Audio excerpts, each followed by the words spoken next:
Biyyi dhalootaan ijaarama, dhalootni immoo beekumsaan qarama, beekumsi immoo barnootaan argama kan jedhu waggoottaan 25 darbaniif dhaloota haaromsaa beekumsaan oomishaa kan ture kolleejiin Makaana Yesuus Management of Leadership kaampaasii Finfinnee fi kaampaasii Bishooftuu irratti waggaa haaraa kanaaf barattoota simatee barsiisuudhaaf galmee jalqabeera. Kaampaasii Finfinnee irratti digrii jalqabaatiin Accounting and Finance, Management, Gender and Development Studies. Degree lammaffaa yookaan Mastersiidhaan Organizational Leadershipidhaan barsiisuu jalqabeera. Master of Business Administrationidhaanis barsiisuudhaaf qophii xumuraa jira.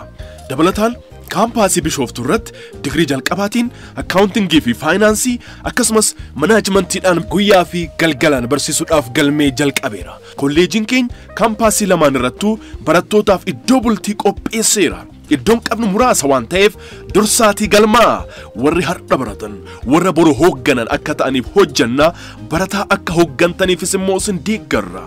Teessoon keenya magaalaa Finfinnee naannoo bakka anniisaa mooraa Makaana Yesuus Seminarii akkasumas immoo magaalaa Bishooftuu daandii gara hora Arsadii deemurraa mooraa Evangelical keessatti argamna. Quality Education First.